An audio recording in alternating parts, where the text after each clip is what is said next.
গণতান্ত্রিক উত্তরণে যে সুযোগ তৈরি হয়েছে তা বাস্তবায়নে রাজনৈতিক ঐক্যের বিকল্প নেই বলে মত দিয়েছেন বিভিন্ন দলের নেতারা।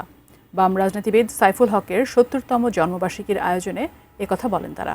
এ সময় ডিবেট ফর ডেমোক্রেসির চেয়ারম্যান হাসান আহমেদ চৌধুরী কিরণ বলেন, এই সরকার সবচেয়ে বড় অর্জন ছাত্র জনতাকে সাথে নিয়ে ফ্যাসিবাদী শাসনের পতন ঘটানো।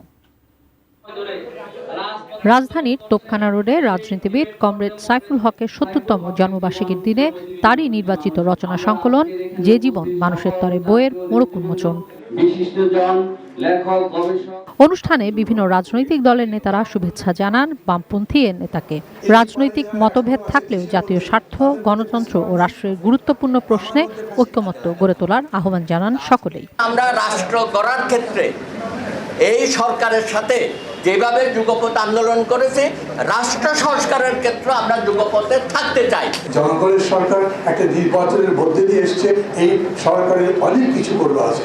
সরকারের উদ্দেশ্য ভালো, এ নিয়ে কোনো দ্বিমত নেই স্বীকার করে বিপ্লবী ওয়ার্কার্স পার্টির সাধারণ সম্পাদক সাইফুল হক বলেন, তবে ফলাফল বিবেচনা করবে মানুষ। একটা গণতান্ত্রিক ব্যবস্থা নিয়মতান্ত্রিকভাবে সরকার পরিবর্তন হবে, তার জন্য যারা লড়াই করেছে, জীবন দিয়েছে, এটাকে কোনোভাবে আমরা বিপদগ্রস্ত হতে দেব না। আমরা তর্ক করি, বিতর্ক করি, পার্লামেন্টের ভিতরে, পার্লামেন্টের বাইরে করি, কিন্তু মেহরবানি করে আমার কিছু প্রশ্ন, স্বাধীনতা, সার্বভৌমত্ব, জাতীয় নিরাপত্তা, জনগণের স্বার্থ, গণতন্ত্র, গণতান্ত্রিক পরিসরের যে প্রশ্নটা, এবং একে নিশ্চিত করতে হবে।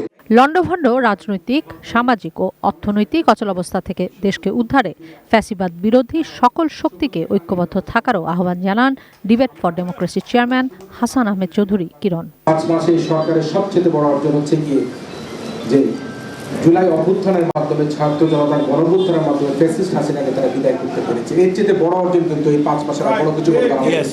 আমরা মনে করছি আমরা প্রথম ধাপ অতিক্রম করেছি, কিন্তু আমাদের মধ্যে যদি কোনো রকম ভাবে ফাটল ধরে, তাহলে কিন্তু আজকে যে ফ্যাসিস্ট শক্তি, সেই শক্তি কিন্তু আবার উত্থান হতে হবে।